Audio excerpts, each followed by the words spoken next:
It has been my honor to serve as your president this last year. Thank you from the bottom of my heart for providing me this opportunity to serve you, the members. But I don't do this job alone. We have an amazing staff. I have the world's most supportive board of directors, but mainly, we have all of you, the members of PSE, and I think it's time we gave you a round of applause.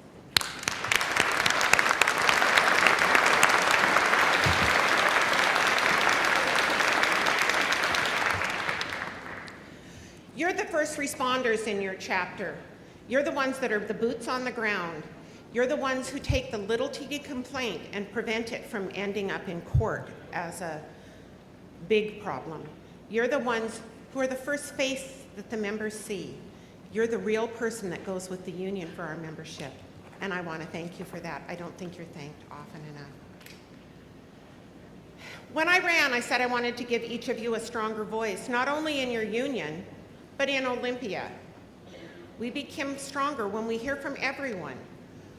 Just like a quilt, we are a collage of many pieces, many perspectives, many needs and wants.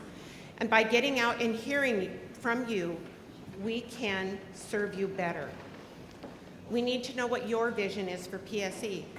So we held listening tours around the state. And I think I've been to close to 70 chapter visits, but I don't have the exact number. I went to Wenatchee. It was a beautiful day. They were having a zone picnic. And I talked to several people, and there's great people from Wenatchee. If you're from Zone 10, would you please raise your hand? You guys are fun. I'm sure lots of you are fun. They were really fun. But I was talking to a gentleman there, and we were having a great visit. He was telling me about his family and about his job and why he enjoyed being in the union. And George came up and said, "Do you know who she is?" And he looked at her and goes, "Yeah, she's Charlotte." And he said, "No, she's your state president." And I looked at George and said, "George, that's just a title. That's not who I am. I'm here to serve you. I'm here to serve the members." And he said, "I like that." And I said, "I like this job, but I love our members."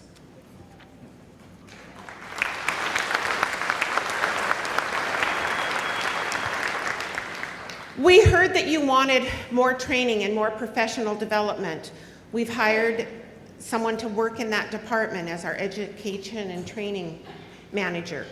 He's gone out and he's listened and gathered information, and we offered trainings during the LTE. We had over 400 people at the LTE. If you were at LTE, would you please stand?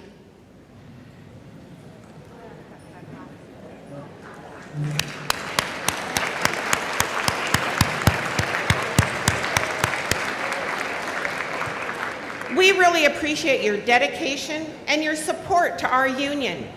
Your willingness to come and get extra training and to learn some skills, but as much as that training helps, I think the networking with your friends is the most important part, and we want to thank you. Communication is key. We must deal with the little things before they become great big issues. So if you call the Auburn office, you get my home phone number and you get my cell phone number. Don't be afraid to call it.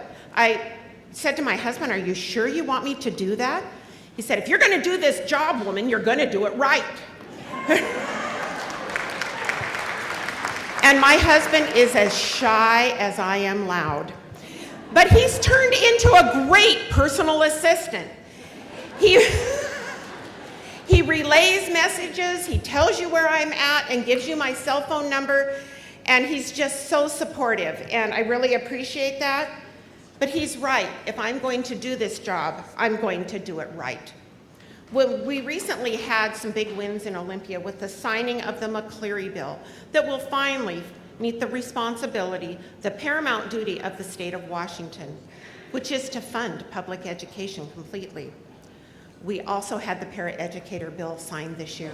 We've been working for 6 or 7 years to get paraeducator standards in place. And I'm very proud to announce that PSE has 2 people on that professional standards board. And I believe they're both here. We have Laura Rogers and Lauren Sickle. Would you please stand?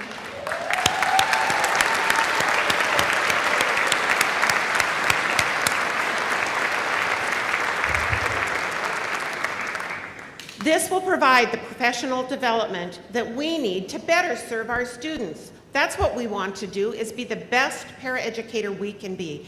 And this will enable us, but it will also finally provide the acknowledgement for the part we play in education, that we are a contributing force.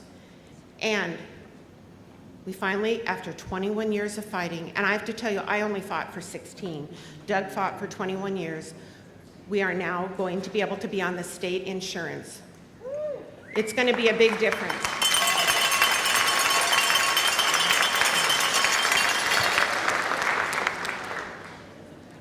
One minute. PSE was instrumental in starting a new national recognition for classified employees.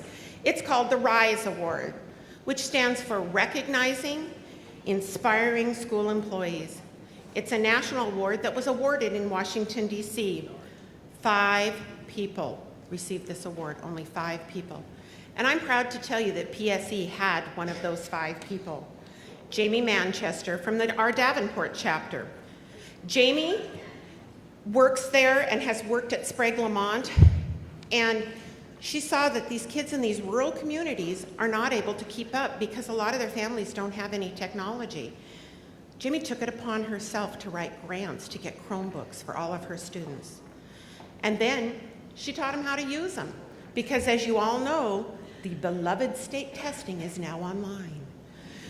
And kids are at a disadvantage if the first time they touch a computer is when they're testing. So Jamie has taught them to do it, and guess what? Davenport scores went up. That wasn't the only reason, but it made it easier for the kids, and the angst about sitting down to a computer for 3 hours was no longer there. Beth Fesser, who is from the Deer Park Transportation Department, went to Olympia with me a few years ago, and this is about having your voice heard. How many of you have called the hotline? How many of you have gone to Olympia or gone to our legislative conference? Thank you. You cannot get money for your wages unless the state passes it down to your school district. Thank these people. They've gotten you your raises for the last few years.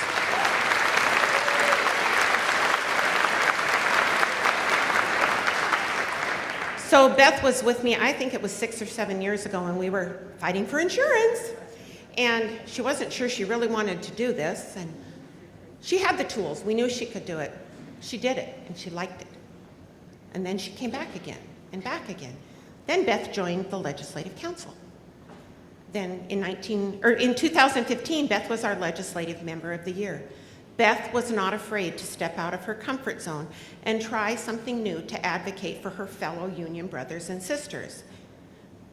Be like Beth. Be willing to step out of your comfort zone. You might find something you enjoy. You may find your passion.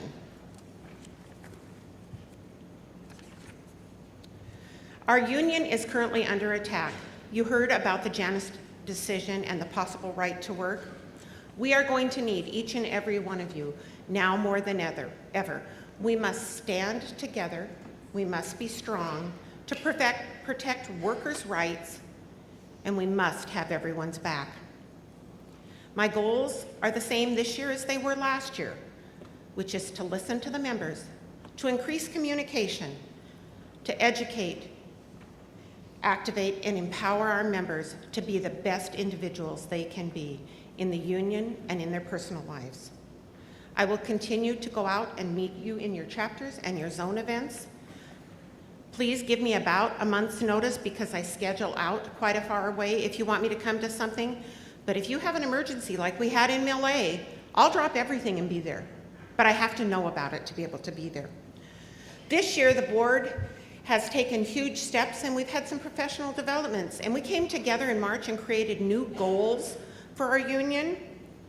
We want to keep our union strong during this difficult time because we recognize we are a union family.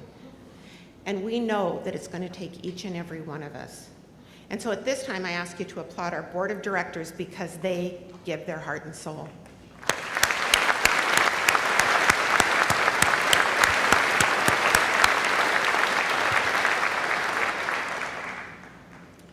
But really, when you think about it, don't we all just want to touch lives and make people's lives better? I do.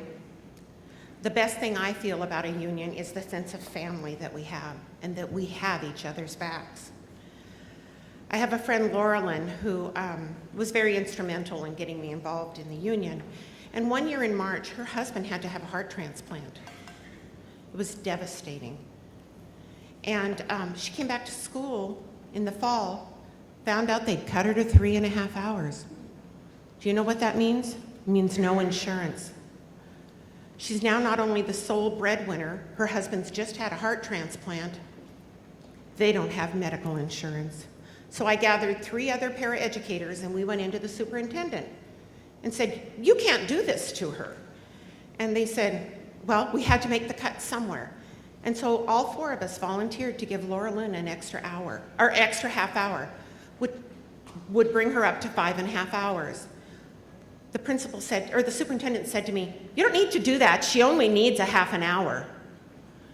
And I said, excuse me, when you mess with one of us, you've messed with all of us. She has to make a living.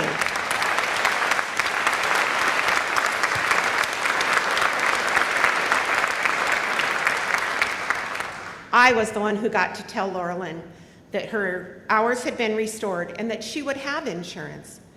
And she was crying and she hugged me, and then all of a sudden she pulled back and she said, Charlotte, why'd you do that?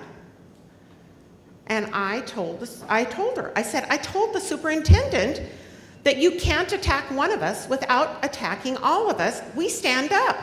We're a union family.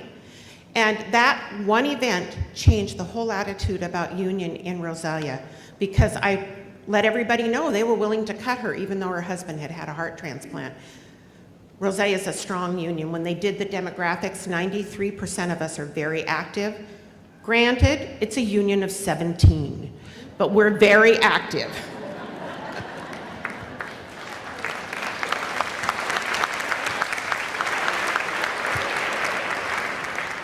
I believe we all work in education because we love children and we see them as our future, because we sure don't do it for the big pay we get. Reminds me of a story of a young boy named Sean. He came to Rosalia in the 2nd grade with a bright orange shirt on. Our school colors were orange and black. And across the front it said, "Aren't you glad I'm not your kid?" My first thought was, how sad is that? And it really was. I determined then and there, he was a little stinker, but I was gonna love him. So in Rosalia, because we're so small, I got to see Sean almost every single day. And I watched him go in and out of foster care multiple times, and then he seemed to get it together. Then all of a sudden, he seemed like he didn't have it all together. So I pulled him into my office and I said, hey buddy, I keep seeing you go in the office, what's going on? I gave him some granola bars and some water, and I said, do you want to tell me now? He said, Mrs. Shindler, I'm homeless. I've been homeless for 2 months. My parents kicked me out. I've been couch surfing, nobody knows. I'm not getting enough to eat because when I stay at people's house, I don't want to be a burden. Well, after I was done crying and hugging him, I hooked him up with services, and we found a place for him to stay on a permanent basis. And he went on and didn't go back to the principal's office.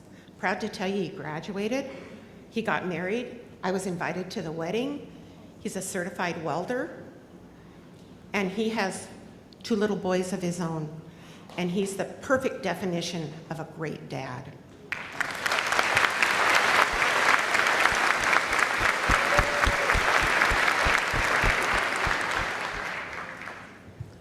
Now I want to challenge you to remember the Sean story, but also now remember my story.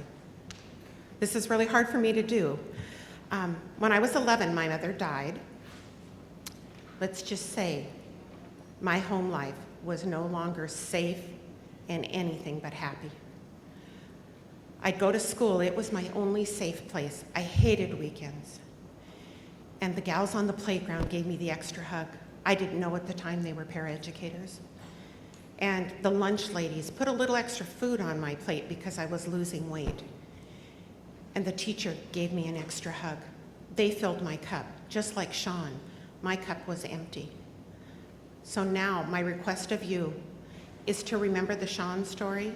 Remember me. Remember the Laurelyn story.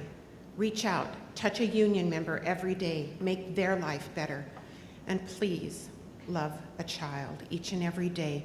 You can make a difference. I don't think those paraeducators knew what they did for me. I didn't realize what I'd done to Ben until he told, or Sean until he told me. We are a union family. Thank you for giving me this opportunity.